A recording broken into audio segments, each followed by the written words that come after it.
Kembali dari dunia abadi. Audiobook, novel silat. Episode 76. Beberapa menit kemudian, dia kembali ke sisi Tang Xiu dan melapor dengan hormat. Saya telah menghubungi Wakil Presiden Sacred Paramita Aviation Tech Company, Blind Dan. Dia senang berbisnis dengan kita. Dia berkata dia harus segera menangani masalah penting yang mendesak, tetapi dia akan berusaha sebaik mungkin untuk menyusul kita dan akan tiba di Saipan dalam waktu seminggu. Tang Xiu mengangguk. Kalau begitu, kau akan terus berhubungan dengannya. Zheng Yu, karena sudah diputuskan bahwa kita akan membangun apron dan landasan pacu terlebih dahulu, aku akan merepotkanmu untuk mencari teknisi di bidang ini untuk desain konstruksi.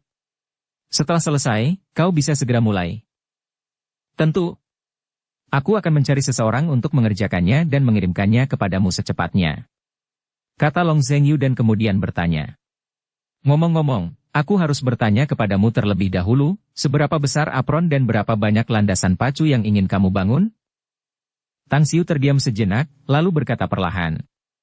Seharusnya bisa menampung 4 pesawat pendaratan dan sekitar selusin helikopter. Sedangkan untuk landasan pacu, 3 sudah cukup. Oke. Long Zheng Yu mengangguk. Keesokan harinya, Long Zheng Yu dan Tom Regie meninggalkan pulau itu bersama asisten mereka setelah sepenuhnya mengamati Pulau Sembilan Naga, sedangkan Tang Xiu membenamkan dirinya sepenuhnya dan berkultivasi dengan sepenuh hati. Seiring dengan kultivasi hariannya, basis kultivasinya terus meningkat, terutama saat ia duduk di atas mata air roh untuk menyerap Ki Ungu Kaisar tertinggi saat matahari terbit. Hanya dalam waktu 5 hingga 6 hari kultivasi, kecepatan kultivasinya meningkat pesat lebih dari 10 kali lipat dibandingkan sebelumnya. Ia memperkirakan bahwa hanya butuh waktu 3 hingga 5 hari untuk mencapai tahap tengah tahap penguatan daging. Bahkan mungkin saja bisa menembus ke tahap selanjutnya atau bahkan tahap puncak tahap penguatan daging pada akhir Agustus.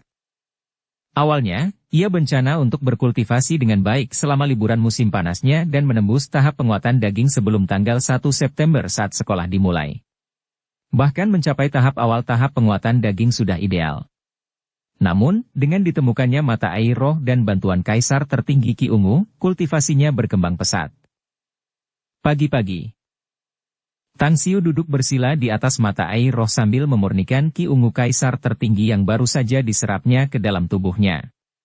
Sementara pada saat yang sama menarik dukungan kekuatan spiritual dari tanah, ia menyerap aliran kekuatan bintang dan energi matahari yang tak berujung dari aliran kosmik. Tidak bisa disempurnakan lagi. Sambil mengerutkan kening, Tang Xiu membuka matanya dan diam-diam tersenyum masam di dalam hatinya. Dia telah menyerap Supreme Emperor Purple Ki hingga batas yang dapat ditampung tubuhnya, dan dia perlu waktu untuk menyempurnakannya perlahan-lahan sebelum melanjutkan lebih jauh. Oleh karena itu, dia hanya bisa menyerap Supreme Emperor Purple Ki dan menyegelnya di dantiannya. Kultivasiku masih terlalu lemah. Jika kultivasiku 2 kali lebih kuat dari sekarang, aku pasti bisa menyerap Ki Ungu Kaisar tertinggi hari ini. Sambil mendesah dalam hati, Tang Xiu menatap ke langit. Di jalan perbukitan, Mo Awen mendekat dengan langkah cepat, lalu menghampiri Tang Xiu dan berkata dengan hormat. Bos, Wakil Presiden Sacred Paramita Aviation Tech Company, Blind Dan sedang dalam perjalanan ke Saipan. Kapan kita akan berangkat? Alis Tang Xiu terangkat lalu menjawab. Kembalilah dan persiapkan semuanya, kita akan segera berangkat. Semakin cepat kita bisa mendapatkan pesawat kargo lebih cepat dari jadwal, semakin lega perasaanku setelah berangkat. Selain itu, aku siap memesan sejumlah helikopter, dan yang terbaik adalah mendapatkan helikopter militer yang canggih. Bisakah perusahaan teknologi penerbangan Sacred Paramita menyediakannya? Organisasi tempat saya bekerja pernah memesan 2 helikopter militer dari perusahaan itu, dan helikopter-helikopter itu berteknologi canggih. Saat itu, saya juga yang menghubungi Blind Dan, kata Mo Awen sambil mengangguk. Apakah menurutmu kita membutuhkan beberapa helikopter militer? Tanya Tang Xiu. Setelah ragu sejenak, Mo Awen memaksakan senyum dan berkata. Bos, saya tidak tahu jawaban untuk pertanyaan seperti itu. Berpikir sejenak, Tang Xiu lalu tersenyum. Baiklah, karena kamu tidak tahu, ya sudah. Baiklah, aku akan memutuskannya nanti. Pertama-tama aku akan memesan 4 pesawat kargo dari Sacred Paramita Aviation Tech, beserta 4 helikopter militer. Dana kita terbatas, jadi kita harus menabung semampu kita. Ketika kita tidak kekurangan dana, kita akan memesan lagi jika pesawatnya tidak cukup. Itu juga bagus. Mo Awen mengangguk. 2 hari kemudian, Tang Xiu dan Mo Awen tiba di Saipan. Menurut alamat yang diperoleh Mo Awen dari Blindan, keduanya kemudian menuju ke Lao Bei Resort untuk menemuinya. Pria itu bertubuh tinggi dan kekar, pria paruh baya yang agak gemuk dengan rambut tirang ikal panjang, mengenakan jas dan dasi ala barat, bersama dengan 4 pengawal yang tampak dingin di sekelilingnya. Kita bertemu lagi, Tuan Mo yang terhormat. Blindan dan Mo Awen berpelukan dan bertukar senyum hangat. Tuan Dan, ini bos saya. Dia juga berasal dari Tiongkok seperti saya. Anda bisa memanggilnya Bos Tang, kata Mo Awen sambil tersenyum. Blindan mengangkat alisnya dan memeluk Tang Xiu dengan lembut. Ia kemudian tersenyum dan berkata, Bos Tang, Anda benar-benar pria yang luar biasa, Anda bahkan dapat menjadikan Tuan Mo sebagai staf Anda. Itu lebih beruntung daripada mengambil segunung emas. Ngomong-ngomong, Tuan Mo berkata kepada saya di telepon bahwa Anda ingin memesan pesawat kargo dari perusahaan Sacred Paramita Aviation Tech? Ya, saya perlu memesan pesawat kargo. Namun, jika harga Anda lebih tinggi daripada perusahaan penerbangan lain, saya hanya bisa memesannya di tempat lain. Kata Tang Xiu. Jangan khawatir, jawab Blindan lalu melanjutkan dengan senyuman. Ini bukan pertama kalinya Tuan Mo dan saya berbisnis, jadi harganya pasti sangat terjangkau. Bolehkah saya bertanya berapa banyak pesawat kargo yang akan Anda pesan? 4 pesawat kargo dan 4 helikopter militer. Selain itu, saya butuh model tercanggih dan terbaik yang Anda miliki, kata Tang Xiu. Blindan tercengang. Anda juga membutuhkan helikopter militer? Ya, 4 helikopter militer itu baru tahap pertama. Setelah beberapa masalah terselesaikan, saya juga akan membeli lebih banyak helikopter militer. Jika dana memungkinkan, saya juga akan membeli pesawat tempur jika Anda memilikinya. Kata Tang Xiu. Blindan terkejut dalam hati. Penampilannya terhadap Tang Xiu langsung berubah dari beberapa saat yang lalu. Sebagai wakil presiden Sacred Paramita Aviation Tech, dia tidak perlu memberikan layanannya sendiri. Namun, dia tahu betul betapa tidak biasa identitas Mo Awen dulu, jadi dia datang ke sini secara pribadi. Lebih jauh lagi, siapa yang tidak ingin mendapatkan kesepakatan bisnis sebesar itu?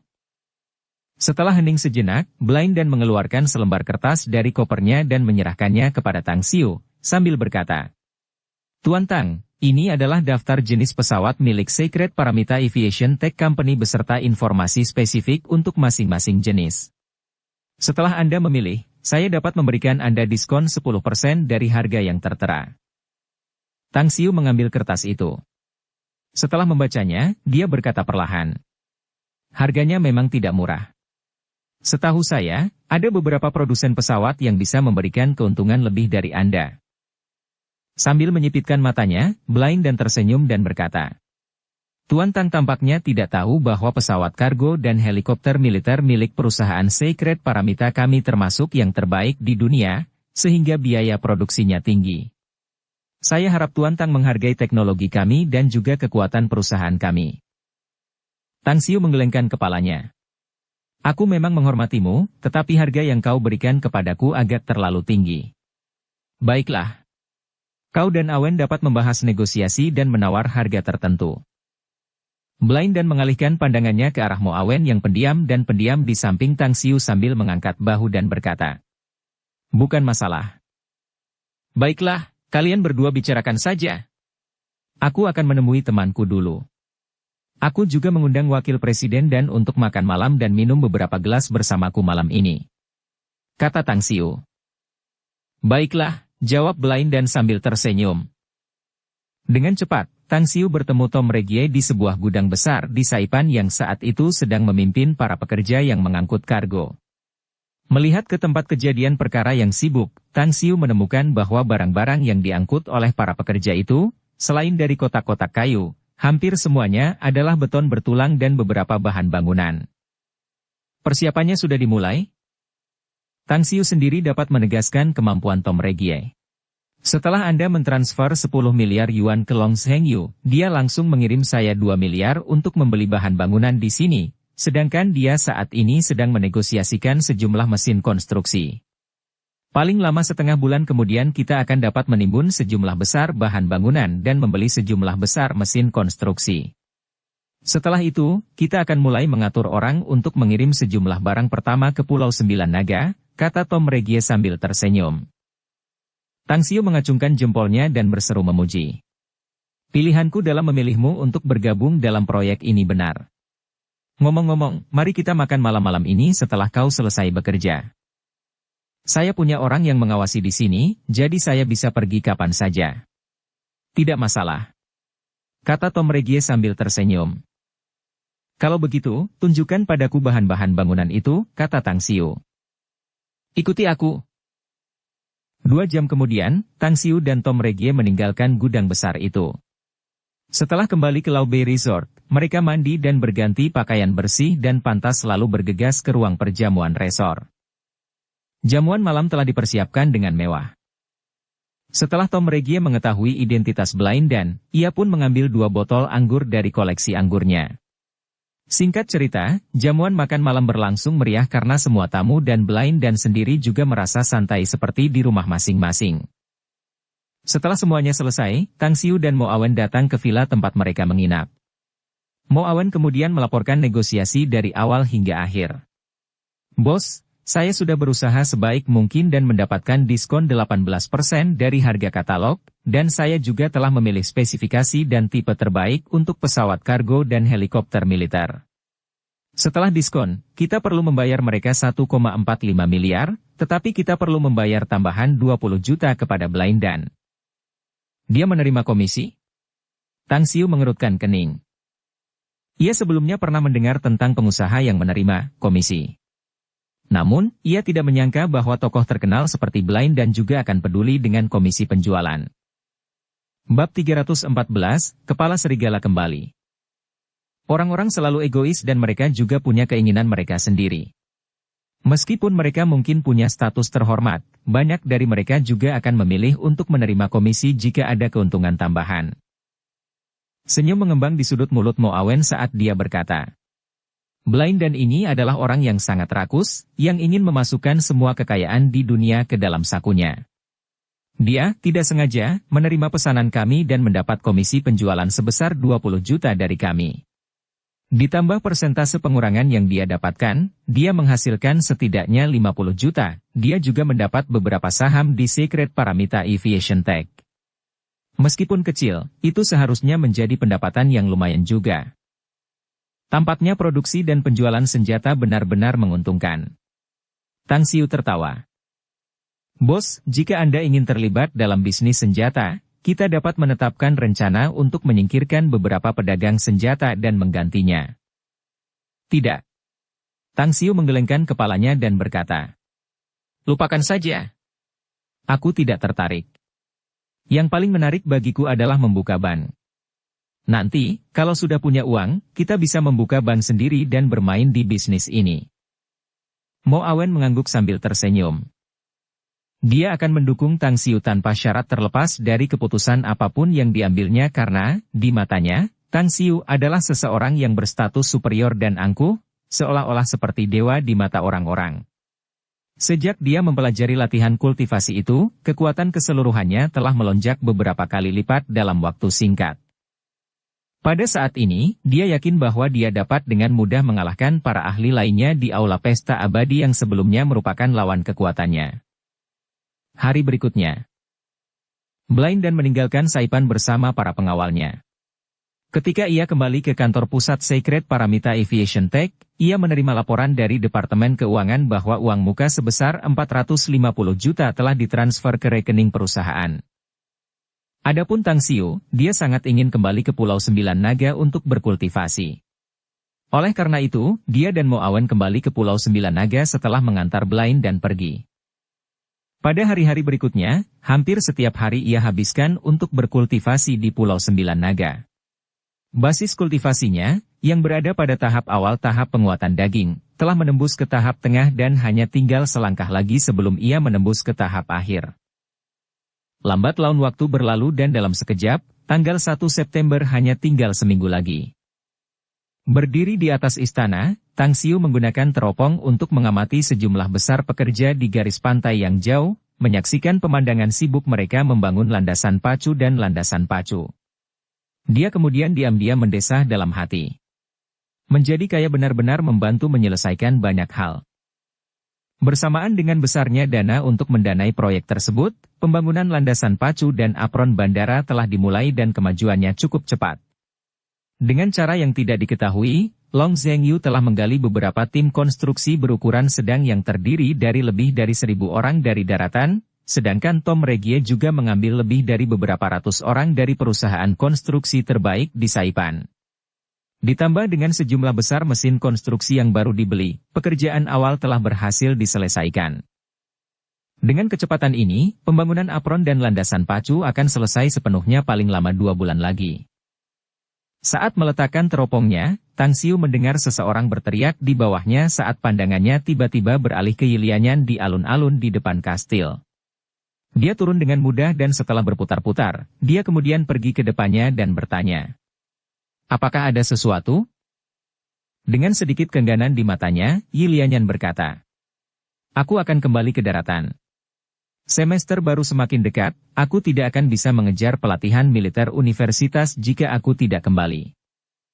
Mengangguk pelan sebagai jawaban, Tang Xiu lalu berkata setelah berpikir sejenak, "Aku juga akan pulang. Jika kamu bisa menunggu, kita akan kembali bersama 3 hari kemudian dan aku bisa menjagamu dalam perjalanan ke sana." Yilianyan mengangguk berulang kali dengan ekspresi gembira di wajahnya.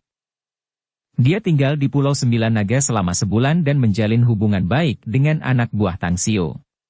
Selain itu, tempat ini memiliki lingkungan yang indah dan, selain memasak dan mencuci, dia menjalani kehidupan yang santai dan tanpa beban di sana. Dia bahkan sering mengunjungi lokasi konstruksi, meskipun agak jauh, karena sebagian besar orang di sana adalah orang Tionghoa. Ia senang berada di sana. Kalau saja ia tidak takut pendidikannya akan terganggu dan membuat orang tuanya marah, ia sungguh ingin tinggal di sana selamanya, menjalani hidup tanpa beban. "Kakak Tang, bolehkah aku datang ke sini lagi nanti?" Sambil menatap ke arah Tang Xiu yang setengah kepala lebih tinggi darinya, Yilianyan bertanya. "Tidak, kau tidak bisa." Tang Xiu menggelengkan kepalanya lalu berkata, "Ini adalah kali terakhir dalam hidupmu kau bisa berada di pulau ini. Setelah pembangunan kembali Pulau Sembilan Naga selesai, tidak ada orang luar yang akan diizinkan datang ke sini. Kecuali apa?" tanya Yilianyan cepat. "Kecuali jika kamu menandatangani kontrak seumur hidup yang menyatakan bahwa kamu akan bekerja untukku selamanya. Kalau tidak, kamu tidak akan pernah bisa kembali ke sini," kata Tang Xiu sambil tersenyum. "Kontrak perbudakan?" Mulut Yilianyan berkedut beberapa kali dan menjawab dengan ekspresi enggan. "Bah, kamu seorang pedagang budak ya, tapi aku menginginkan hak asasi manusiaku. Saya punya hak untuk melakukan itu di tempat ini," kata Tang Xiu. Sambil mengerutkan kening dengan kesal, Yilianyan mendengus dan berjalan menuju istana.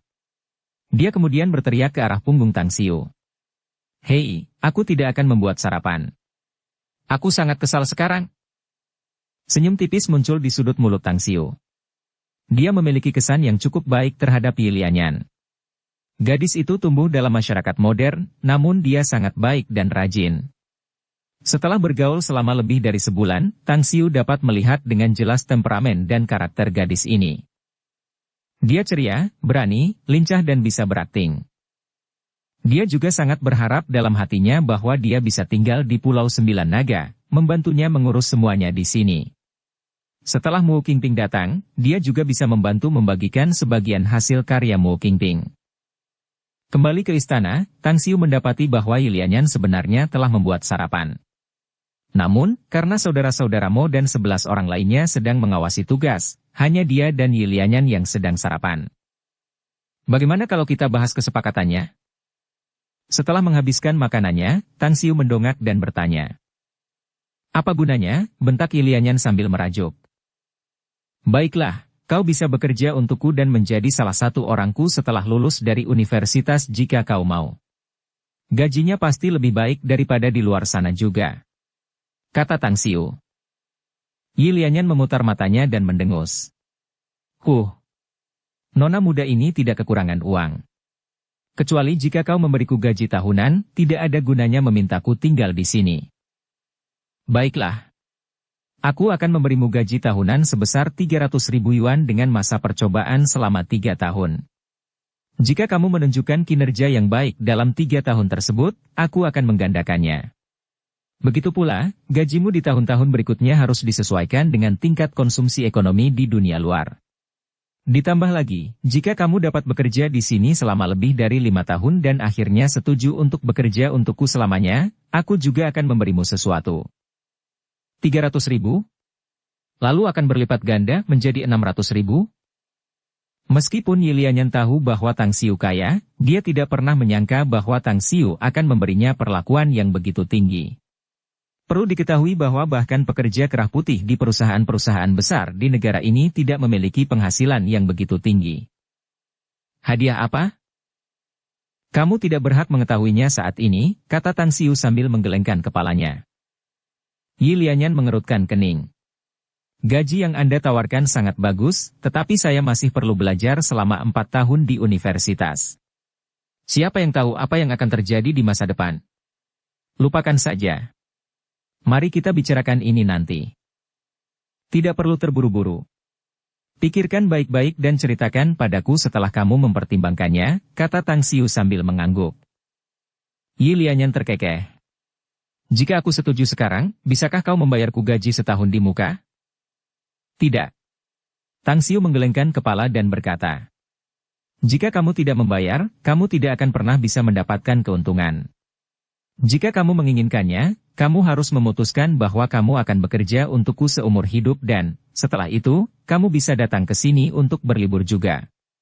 Gajinya akan menjadi 10.000 sebulan. Bos Tang tidak, bos besar Tang, kamu benar-benar seperti solusi pengeksploitasi ya. Baiklah, aku sudah kenyang.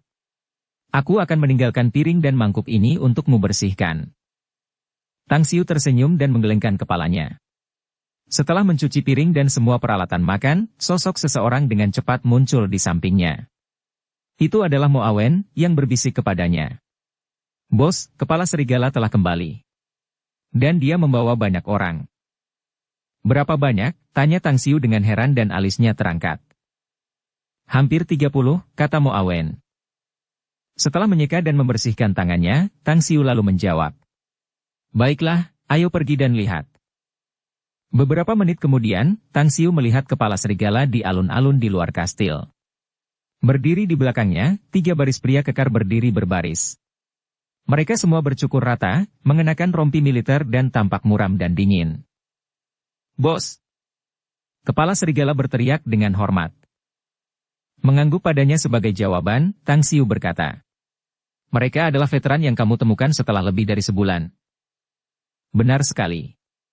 Aku sudah berusaha keras untuk menemukan mereka, dan beberapa di antaranya bahkan tidak bisa kukalahkan. Bos, kalau kau ingin menangkap mereka, kau harus menunjukkan kemampuanmu sendiri.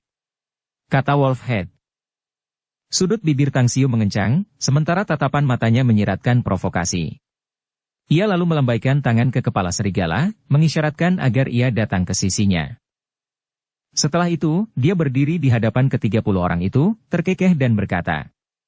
Kalian pikir aku tidak memenuhi syarat untuk menjadi bos kalian setelah kalian bertemu denganku, ya? Ya. Suara-suara yang teratur dan keras menjawabnya. Tang Xiu bertepuk tangan dan bertepuk tangan seraya berseru memuji. Suara kalian keras, jelas, dan penuh semangat. Langkah kaki kalian juga mantap. Kalian semua jelas bukan orang awam biasa. Jika kalian semua dilatih dengan baik, kalian akan bisa menjadi bawahan yang baik. Namun, mengapa kalian datang bersama Wolfhead jika kalian tidak puas dan menolak menerimaku? Laporan. Seorang lelaki besar bertubuh ramping dan berwajah muram berteriak keras.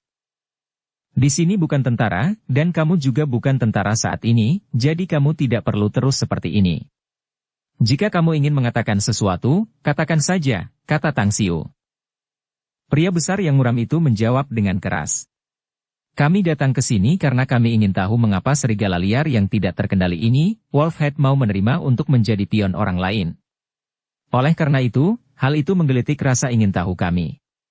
Kami ingin melihat orang yang kuat seperti apa Anda.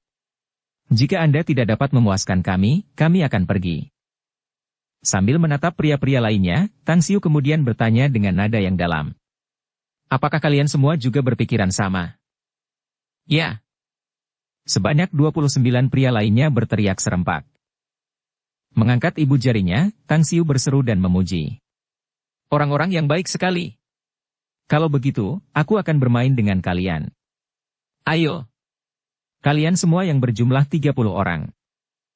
Pria besar itu mencibir. Kau sombong sekali, terlalu sombong. Tak perlu membawa kami ber-30, karena aku sendiri sudah cukup untuk menjatuhkanmu. Setelah mengatakan itu, dia berjalan keluar dari kerumunan. Bab 315, penempatan yang tepat. Sambil menyipitkan matanya, Tang Xiu menyeringai melihat ekspresi bangga di wajah pria besar itu. Dia kemudian menggelengkan kepalanya dan berkata, dulu kamu adalah seorang prajurit. Selain itu, kamu adalah seorang prajurit elit. Jadi, kamu seharusnya lebih tahu daripada siapapun tentang nasib yang menantimu jika kamu meremehkan lawan-lawanmu. Kalian semua sebaiknya datang kepadaku bersama-sama dan keluarkan semua kemampuanmu. Pria besar itu mengepalkan tinjunya dan menggeram. Kecuali jika kau bisa mengalahkanku, kau tidak berhak membuang-buang waktu semua orang. Aku harus memberitahumu sebelumnya bahwa aku adalah juara turnamen pertarungan di seluruh wilayah militer 24 tahun lalu. Melihat ekspresinya yang serius, Tang Xiu menghela napas. Sudahlah, sudah, oke? Karena kau bersikeras melawanku 1 lawan 1, maka aku akan menghancurkanmu sebagai contoh. Ayo. HM. Pria kekar itu mendengus dingin sambil berlari dan tiba di depan Tang Xiu 2 detik kemudian.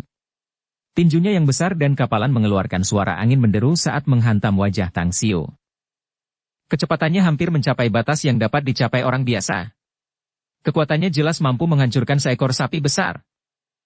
Akan tetapi, yang di luar dugaannya ialah Tang Xiu bahkan tidak mengelak, dan hanya dengan santai mengulurkan tangan untuk menangkap tinjunya. Bagaimana ini bisa terjadi? Mata lelaki kekar itu membelalak lebar. Ia merasa pukulannya tidak hanya ditangkap oleh telapak tangan Tang Xiu, tetapi dijepit oleh tang besi. Lebih jauh lagi, ia bahkan tidak bisa menariknya kembali setelah berusaha sekuat tenaga. Masing-masing dari 29 orang di sekitarnya juga tercengang, karena mereka sangat jelas tentang siapa orang besar yang melawan Tang Xiu. Dia bukan hanya juara turnamen pertarungan 4 tahun lalu di seluruh wilayah militer 20, dia juga memiliki kekuatan manusia super bawaan, karena setiap pukulan yang dia lakukan beratnya hampir 1000 kati. Akan tetapi, bagaimana mungkin pukulannya yang cepat dan kuat dapat dengan mudah ditangkap oleh pihak lawan? Tang Xiu tersenyum acuh tak acuh. Bukankah sudah kubilang kau hanyalah seekor semut yang mencoba mengguncang pohon raksasa? Kau terlalu percaya diri, mencoba menggigit lebih dari yang bisa kau kunyah. Ayo! Begitu dia selesai berbicara, Tang Xiu menendang dada lelaki kekar itu dan melonggarkan cengkeramannya pada tinju pria itu tepat sebelum pria besar itu sempat menghindarinya. Saat suara teredam terdengar, lelaki kekar itu terlempar keras dan terbanting ke tanah sejauh 4 hingga 5 meter. Meskipun dia memiliki daya tahan fisik yang cukup kuat dan tidak langsung terjatuh, dia terus-menerus menggelengkan kepalanya. Baru setelah waktu yang lama dia akhirnya bisa bangun. Keheningan mematikan meliputi seluruh pemandangan itu. Ke-29 orang lainnya tercengang saat guncangan yang menghantam jantung mereka mencapai puncaknya. Tak pernah sekalipun mereka menduga bahwa ini akan menjadi hasilnya. Mereka tak pernah menyangka bahwa sang juara turnamen pertarungan di seluruh wilayah militer 20, serta pasukan khusus elit, akan tiba-tiba jatuh terduduk tanpa bisa berbuat apa-apa. Kalau Tang Xiu ingin membunuh orang itu, bukankah dia akan mudah menjadi mayat? Setelah melihat ekspresi terkejut mereka, tatapan Tang Xiu akhirnya tertuju pada pria besar itu, yang tampak khawatir dan takut. Dia kemudian berkata kepadanya sambil tersenyum. Awalnya, aku sengaja ingin menggunakan kekuatanku sebagai peringatan bagi yang lain, namun kamu ingin memukulku sebagai peringatan juga. Bagaimana rasanya dikalahkan? Apakah rasanya enak? Saya terlalu lalai. Orang besar itu menjawab dengan getir. Senyum di wajah Tang Xiu surut seperti air pasang saat dia menjawab dengan dingin. Bukan itu masalahnya, itu karena kesombonganmu. Awalnya aku pikir kamu mengerti kebenaran bahwa selalu ada langit di balik langit, manusia di balik manusia lainnya, tetapi sekarang aku akhirnya menyadari bahwa kamu hanya sombong dan angkuh. Kamu mungkin berpikir bahwa kamu hanya akan merasakan sakit karena aku yang kamu hadapi, tetapi jika aku adalah musuh, aku khawatir kamu sudah mati sekarang. Ya, itu salahku. Ekspresi malu tampak di wajah lelaki besar itu saat dia menundukkan kepalanya. Setelah meliriknya, Tang Xiu kemudian membengkokkan jarinya ke arah 29 orang lainnya dan berteriak dengan suara berat. Dia tahu kesalahannya karena dia merasakan rasa kegagalan, tetapi kalian semua belum. Jadi, kalian semua, datanglah padaku sekarang juga. Jika kalian bisa menang melawanku, aku akan memberikan kalian perlakuan terbaik. Tetapi jika kalian tidak bisa, kalian harus berperilaku baik dan melakukan dengan baik setiap pekerjaan yang aku berikan kepada kalian serta menerima orang-orang yang ditunjuk untuk melatih kalian. Ke atas! Orang besar itu berteriak keras dan melangkah keluar. Pada saat ini, orang-orang lainnya juga tahu betapa mengerikannya Tang Xiu, jadi mereka tidak lagi bertengkar. Dengan kecepatan yang sangat tinggi, mereka dengan cepat mengepung Tang Xiu dan melancarkan serangan yang ganas. Kaki Tang Xiu seolah-olah tertanam di tanah saat dia melambaikan tangannya. Telapak tangannya menangkis semua serangan yang menyerbu dan, meskipun orang-orang itu memiliki kekuatan individu yang sangat kuat dan juga memiliki pemahaman diam-diam dalam mengoordinasikan serangan, namun, di mata Tang Xiu, koordinasi mereka terlalu cacat. Bahkan teknik serangan gabungan tingkat terendah di dunia abadi ratusan kali lebih baik dari mereka. Jika kamu tidak bisa menyentuhku, maka aku akan melawan. Kaki Tang Xiu akhirnya mulai bergerak.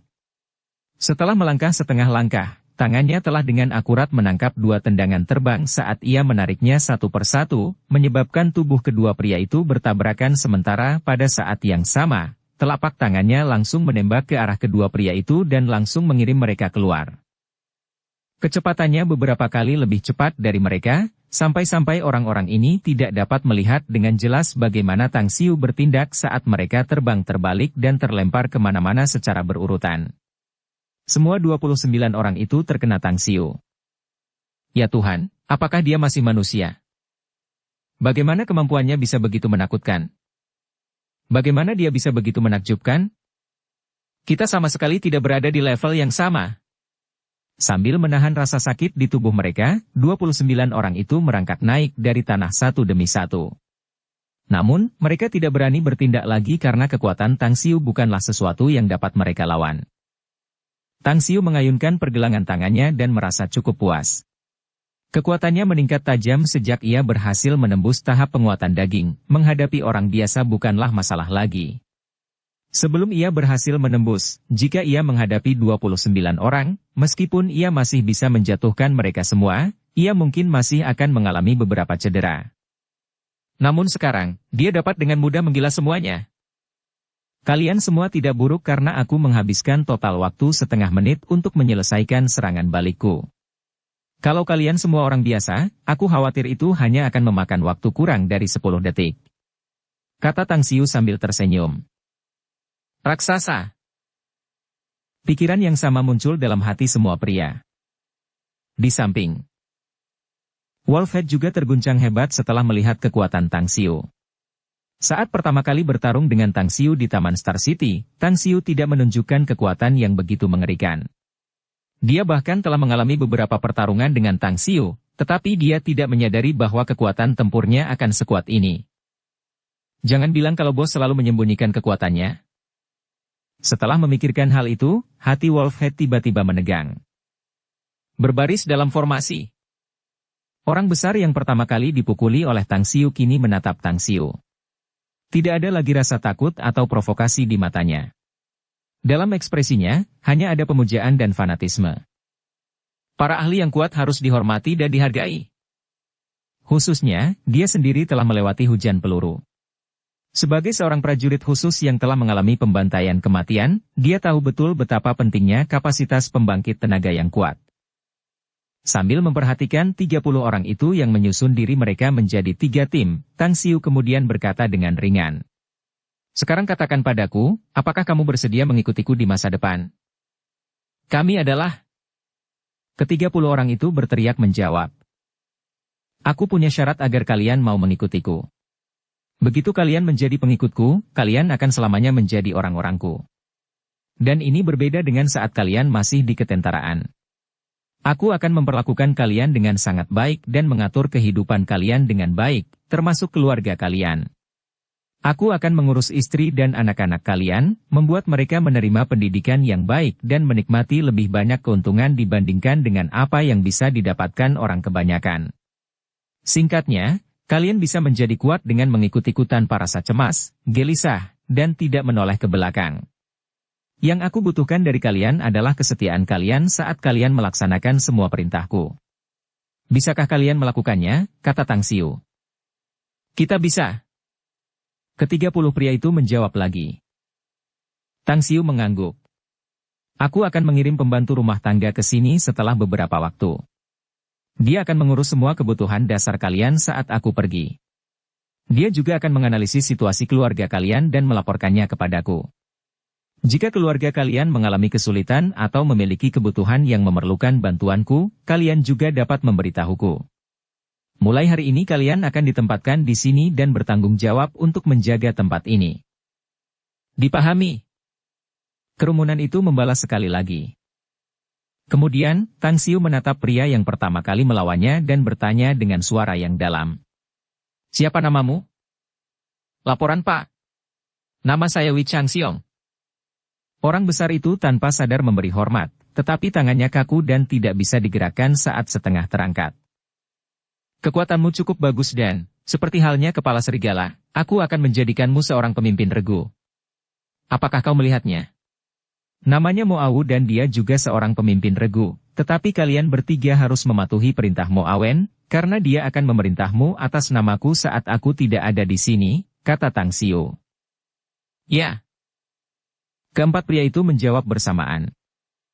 Tang Xiu kemudian menatap Mo Awen dan berkata, 3 hari lagi aku akan kembali ke Tiongkok, semua yang ada di tempat ini akan diserahkan kepadamu. Ingatlah bahwa tempat ini akan menjadi markas besar kita di masa depan, jadi kamu harus melindunginya dengan segala cara. Dalam 3 hari ke depan, aku akan menggambar zona terlarang di Pulau Sembilan Naga, jadi kamu harus bergiliran dan menugaskan 2 orang untuk ditempatkan di setiap area terlarang. Para pekerja sama sekali tidak boleh memasuki area tersebut, dan tidak boleh membiarkan siapapun menghancurkan bahkan sebongkah batu pun dari area terlarang. Dimengerti? Mo Awen mengangguk. Tang Xiu berkata lagi. Kamu juga akan melakukan pengawasan rekonstruksi. Kamu sudah memiliki cadangan untuk cetak biru rekonstruksi yang aku rancang. Jika kamu tidak mengerti konstruksi arsitektur, mintalah bantuan insinyur yang ahli untuk mengawasi.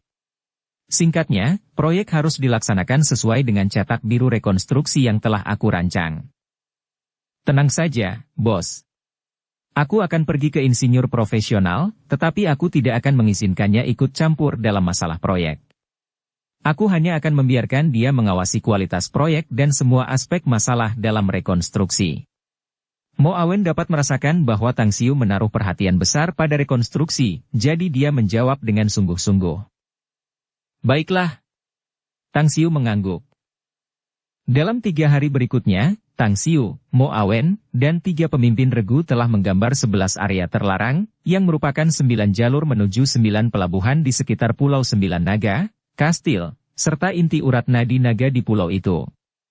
Sedangkan untuk Long Zhengyu dan Tom Regie, Tang Xiu juga memberi mereka perintah untuk membatasi pekerja di bawah mereka. 3 hari berlalu dengan cepat, dan akhirnya, Tang Xiu dan Yilianyan menaiki kapal kargo, berlayar ke Saipan di awal hari yang baru. Sejak proyek dimulai, banyak kapal kargo mulai bolak-balik antara Pulau Sembilan Naga dan Saipan setiap hari. Bab 316, berhenti di Hong Kong. Bandara Internasional Hong Kong. Sambil membawa tas, Tang Xiu keluar dari bandara setelah Yilianyan dan melihat Hao Lei menunggu di luar. Hao Lei yang sekarang tampak lebih cantik dan menarik, namun, yang dipedulikan Tang Xiu adalah fluktuasi samar esensi sejati yang keluar darinya. Itu kemajuan yang sangat cepat. Tang Xiu memuji dalam hati, lalu dia mendekat. Bos, ini melelahkan bagimu. Haolei menatap Tang Xiu, sementara matanya hanya melirik Yi Lianyan. Dia tersenyum dan berkata dengan hormat. Kau sudah lama menunggu, bukan? Ngomong-ngomong, aku akan menginap di Hong Kong malam ini, tolong atur akomodasi. Dan, jangan lupa pesankan penerbangan pagi ke daratan, kata Tang Xiu sambil mengangguk padanya. Haolei mengangguk sambil tersenyum. Kemudian, Tang Xiu menoleh ke arah Yi Lianyan dan bertanya. Apakah kamu akan kembali hari ini atau besok? Setelah ragu sejenak, Yi Lianyan lalu berbisik. Kakak Tang, apakah hotel tempatmu menginap itu sangat mahal? Kalau terlalu mahal, aku mungkin tidak mampu untuk menginap di sana. Hahaha. Tang Xiu tak kuasa menahan tawa. Aku tak akan menginap di hotel. Aku akan menginap di tempatku sendiri. Anda punya real estate di Hong Kong? Yi Lianyan tercengang. Kau bisa mengatakan itu? Tang Xiu terkekeh. Yi Lianyan segera berkata. Kalau begitu, kurasa aku akan menginap di tempatmu. Apakah ada cukup kamar? Iya, kata Tang Xiu.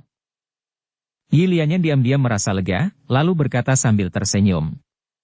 Bepergian selama 2 atau 3 hari membuatku agak lelah, jadi sebaiknya aku beristirahat malam ini.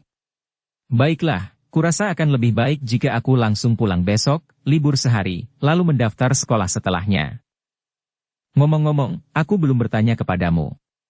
Bagaimana skor CT-mu? Universitas mana yang kamu lamar? Tanya Tang Xiu penasaran. Universitas Shanghai. Luar biasa, bukan, kata Yi Lianyan dengan ekspresi bangga. Suatu kebetulan? Mulut Tang Xiu berkedut beberapa kali sambil memaksakan senyum masam. Namun, melihat ekspresi bangganya, dia tersenyum dan mengangkat ibu jarinya sambil berseru memuji. Ya, itu luar biasa. Kau tidak tahu siapa aku, kata Yi Lianyan sambil tersenyum lembut. Begitu kita sampai di sana, kau akan tahu bahwa aku sepenuhnya layak menjadi dewi para siswa terbaik. Meskipun aku tidak mendapatkan nilai tertinggi dalam mata pelajaran sains CET, aku masih masuk dalam 10 besar. Kamu sungguh hebat. Tang Xiu menjawab sambil tersenyum sambil berbalik dan berjalan menuju luar. Saat keduanya mengikuti Haolei ke tempat parkir, mata Yi Lianyan langsung membelalak karena terkejut. Dia menunjuk ke mobil Rolls-Royce dan bertanya. Mobil ini akan menjemput kita. Pada saat ini, Haolei telah membuka pintu untuk Tang Xiu. Setelah mendengar pertanyaan Yi Lianyan, dia tersenyum dan berkata. Tentu saja, mengapa bertanya? Yi Lianyan buru-buru mengangguk. Dia tahu bahwa Tang Xiu sangat kaya. Karena bagaimanapun juga, dia adalah seseorang yang dapat membeli seluruh Pulau Sembilan Naga, jadi dia pasti orang yang punya uang. Namun, dia tidak menyangka bahwa Tang Xiu bahkan akan memiliki rumah di Hong Kong. Bahkan mobil yang menjemputnya setidaknya bernilai ribuan mobil mewah. Pada saat ini, rasa ingin tahunya terhadap identitas Tang Xiu benar-benar meningkat. Setelah duduk dengan sangat hati-hati di dalam mobil, dia tampak takut mengotori mobilnya, tampak tidak nyaman dan gelisah. Yi Lianyan diam-diam melirik Tang Xiu, berusaha terlihat tenang saat berbicara. Kakak Tang, apa sebenarnya urusanmu? Dan ini kakak pengemudi yang cantik, apa hubungannya dia denganmu? Bisnisku agak campur aduk untuk dibicarakan, jadi aku tidak bisa mengatakan apapun tentangnya secara spesifik. Mengenai siapa dia, kau bisa bertanya sendiri padanya. Ngomong-ngomong, aku akan tidur sebentar, kata Tang Xiu. Setelah berkata demikian, dia langsung menutup matanya. Haolei, yang sedang menyetir, berbalik sambil menampakkan senyum menawan. Ia dengan lembut mengusap rambut di dahinya dengan tangannya lalu berkata sambil tersenyum tipis. Saya manajer umum perhiasan keberuntungan besar, Anda bisa memanggil saya manajer Hao. Atau Anda bisa langsung memanggil saya dengan nama saya, Haolei. Apa kabar, kakak Haolei, teriak Yi Lianyan dengan tergesa-gesa. Segera setelah itu, dia diam-diam mengeluarkan ponselnya dan menelusuri informasi tentang perhiasan keberuntungan besar secara daring. Beberapa menit kemudian, wajahnya sangat terkejut saat matanya terbelalak dan ternganga. Informasi yang dia peroleh dari Baidu mengatakan bahwa perhiasan keberuntungan besar memiliki total aset lebih dari 10 miliar yuan, sedangkan manajer umumnya, Haolei sendiri disebut-sebut sebagai wanita bisnis yang sukses dan kuat di dunia bisnis, dengan status sosial yang terhormat, kecantikan, dan kecerdasan yang bercampur menjadi satu. Ya Tuhan! Orang yang begitu hebat ternyata adalah karyawan Tang Xiu. Dia bahkan melakukan hal-hal sepele seperti pergi ke bandara untuk menjemputnya sendiri. Tidak, itu tidak benar. Mungkinkah Tang Xiu awalnya adalah bos besar perhiasan keberuntungan besar? Jalan di Water Bay 13, Hong Kong. Saat limusin Rolls-Royce memasuki halaman villa dan parkir di tempat parkir, Hawley kemudian turun untuk membukakan pintu mobil untuk Tang Xiu sambil berkata lembut. Bos, kita sudah sampai. Tang Xiu membuka matanya dan meregangkan tubuhnya setelah keluar, berkata. Kamu tidak buruk. Di mana Tian Li dan yang lainnya? Hawley dapat dengan jelas memahami makna di balik kalimat Tang Xiu dan dengan cepat berkata. Mereka masih di Pulau Jingmen. Aku selangkah lebih maju dari mereka, jadi aku kembali ke Hong Kong untuk menangani pekerjaan di sini. Aku juga bertindak sebagai ad interim. Mengangguk sebagai jawaban, Tang Xiu kemudian berkata. Ini melelahkan untukmu. Pokoknya, kau boleh kembali, aku akan baik-baik saja di sini sendirian. Aku akan meninggalkan Hong Kong besok, tetapi kau tidak perlu mengantarku. Aku akan baik-baik saja dengan taksi. Dimengerti? Hawley membungkuk sedikit, lalu pergi ke mobil sport lain, membuka pintunya dan melaju pergi. Setelah turun dari Rolls-Royce, Yi Lianyan merasa seperti sedang bermimpi.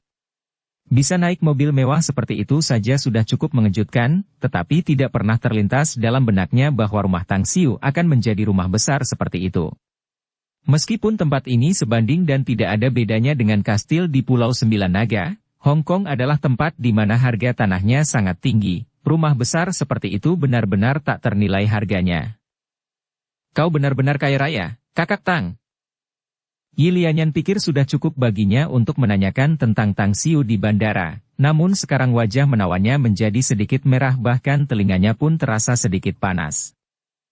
Bekerjalah dengan keras dan kamu akan menjadi sangat kaya di masa depan, kata Tang Xiu sambil tersenyum. Tentu saja. Meskipun penghasilanku mungkin lebih sedikit darimu, tapi aku harus melampaui yang lain, kata Yi Lianyan dengan tegas. Tang Xiu tidak dapat menahan tawanya. Dia kemudian memanggil seorang pembantu dan memerintahkan mereka untuk membawa Yi Lianyan beristirahat. Tang Xiu kemudian pergi ke kamar di lantai 2. Dia ingin menelepon ibunya kembali di mobil tetapi teringat bahwa dia akan kembali besok, jadi dia bersiap untuk memberinya kejutan yang menyenangkan. Saya harus mengunjungi Li Juren. Sebenarnya, Tang Xiu sendiri tidak merasa lelah. Mengingat kondisi fisiknya, dia tidak akan merasa lelah meskipun harus bepergian selama setahun atau lebih.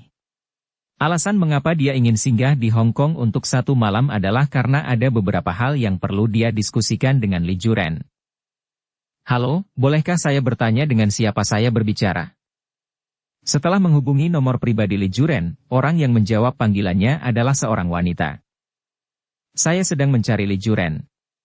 Bisakah Anda memanggilnya? Tanya Tang Xiu. Bolehkah saya bertanya nama Anda, Tuan? Tang Xiu. Tuan Tang, saya benar-benar minta maaf. Bos kami sedang istirahat siang dan untuk sementara tidak bisa menjawab. Saya akan memberitahu dia setelah dia bangun. Baiklah. Setelah menutup telepon, Tang Xiu melihat waktu pukul 2 siang. Dia segera turun ke bawah dan menyuruh para pembantu menyiapkan makan siang. Yang mengejutkannya, Yi Lianyan, yang awalnya berteriak bahwa dia lelah, tiba-tiba menjadi bersemangat saat dia mengutak-atik tabletnya di aula. Apakah kamu tidak lelah? Tanya Tang Xiu penasaran. Ya. Tapi rasa lelahku hilang saat aku tiba di sini. Kakak Tang, apakah kau punya kegiatan di sore hari? Kalau kau tidak keberatan, bagaimana kalau menemaniku berbelanja? Kata Yi Lianyan sambil tertawa. Tidak. Tang Xiu menggelengkan kepalanya. Ada beberapa hal yang harus aku urus. Kamu baru saja kembali, dan kamu sudah memiliki sesuatu untuk dilakukan, tanya Yi Lianyan, heran. Saya perlu menemui seseorang. Yi Lianyan tiba-tiba mengerti, lalu mengangguk dan berkata. Baiklah, karena kamu tidak punya waktu, aku akan pergi berbelanja sendiri. Awalnya aku bermaksud untuk terbang langsung ke daratan dari luar negeri, tetapi aku tidak menyangka bahwa aku akan benar-benar pergi ke Hong Kong. Kudengar tempat itu adalah surga belanja, jadi aku harus mencobanya dengan baik. Perhatikan keselamatanmu. Jika kau mengalami masalah, hubungi Hawley. Aku akan memberikan nomor ponselnya kepadamu nanti. Kata Tang Xiu sambil terkekeh. Baiklah, jawab Lilianyan sambil tersenyum. Teluk di Potter ke-79. Li Juran baru saja bangun dari tidurnya. Semakin tua usianya, semakin berkurang energinya dari hari ke hari. Meskipun kondisinya tetap baik, ia tidak dapat menahan usia tuanya yang menguras vitalitasnya. Beberapa menit kemudian, ia keluar dari kamar tidurnya dan berniat untuk membaca buku di ruang kerjanya. Namun, asistennya sedang duduk di kursi depan di sudut koridor, membaca sebuah dokumen. Apakah ada sesuatu? Head tiba-tiba menegang. Asisten juri itu berdiri dan menjawab dengan hormat. Anda melewatkan 2 panggilan. Siapa mereka? Li Juran mendekat dan bertanya.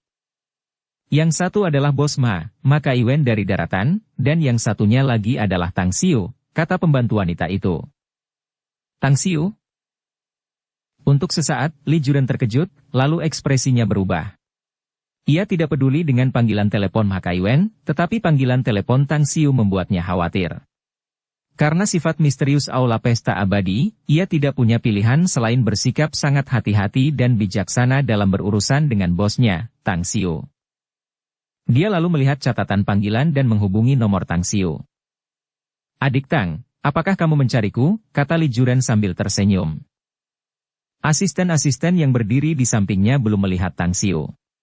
Melihat Li Juran tidak memanggil Bos Ma Kaiwen terlebih dahulu dan malah memanggil Tang Xiu yang suaranya masih sangat muda, dia diam-diam terkejut. Ya. Aku ingin bicara denganmu tentang beberapa hal. Apakah kamu punya waktu untuk kita bertemu? Tanya Tang Xiu. Li Juran tertawa. Jika kamu orang lain, aku mungkin tidak punya waktu. Tapi demi adik Tang, aku punya waktu luang. Pokoknya, pilihlah tempatnya, aku akan segera ke sana. Saya tidak begitu mengenal Hong Kong, terserah Anda, kata Tang Xiu. Setelah merenung sejenak, Li Juran berkata. Kalau begitu, mari kita bertemu di kebun teh bambu ungu. Aku akan mengirimkan alamatnya nanti. Baiklah. Setelah menutup telepon, Li Juran mengurungkan niatnya untuk membaca buku dan berkata. Suruh seseorang menyiapkan mobil, aku akan keluar. Saya akan mengaturnya sekarang. Setengah jam kemudian. Kebun teh bambu ungu merupakan tempat yang agak terpencil di Teluk Repulse. Tidak ada bangunan tinggi di daerah itu, hanya hutan bambu yang rimbun.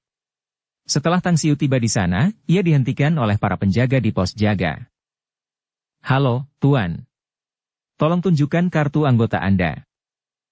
Saya tidak punya kartu anggota di sini. Tang Xiu menggelengkan kepalanya. Tapi saya punya janji untuk bertemu seorang teman di sini.